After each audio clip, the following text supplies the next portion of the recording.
শুক্রবার সন্ধ্যায় প্রবাসী ও নাগরিকদের পবিত্র রমজানের চাঁদ অনুসন্ধানের আহ্বান জানিয়েছে ওমানের চাঁদ দেখা কমিটি। এদিন সন্ধ্যায় ধর্ম মন্ত্রণালয়ে তারা আনুষ্ঠানিকভাবে বৈঠকে বসে রোজা শুরুর তারিখ ঘোষণা দেবেন। এদিকে শনিবার থেকে ওমান সহ আরব বিশ্বে পবিত্র রমজান মাস শুরু হতে যাচ্ছে বলে জানিয়েছে আবুধাবি ভিত্তিক আন্তর্জাতিক জ্যোতির্বিদ্যা কেন্দ্র। সংস্থাটির পরিচালক মোহাম্মদ শওকত ওদেহ বলেন, ২৮ ফেব্রুয়ারি আরব বিশ্বের কিছু জায়গায় অর্ধচন্দ্র দেখা যাবে। যদি চাঁদ দেখা যায় তাহলে শুক্রবার সন্ধ্যা থেকে রমজান শুরু হবে, আর চাঁদ দেখা না গেলে পরের দিন অর্থাৎ রোববার থেকেই পবিত্র এই মাস শুরু হবে। রমজান মাস এগিয়ে আসায় এবছর শুরুর দিকে রোজাগুলোয় সময় একটু কম হবে এবং তাপমাত্রা তুলনামূলক সহনীয় হবে। তবে মাসের শেষ দিকে সময় কিছুটা বাড়বে। এবার ১ মার্চ রমজান শুরু হলে রমজানের শেষ দিন হবে ২৯ অথবা ৩০ মার্চ।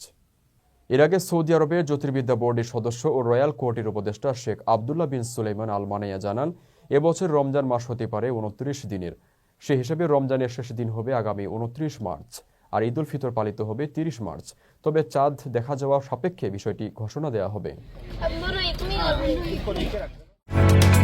ওমানের সেরা রেট দিচ্ছে বাংলাদেশি প্রতিষ্ঠান গালফ এক্সচেঞ্জ। প্রিয়জনকে টাকা পাঠাতে আজই আসুন আমাদের যে কোনো ব্রাঞ্চে অথবা কল করুন স্ক্রিনে দেয়া নাম্বারে। গালফ এক্সচেঞ্জ, বাংলাদেশিদের প্রিয় এক্সচেঞ্জ।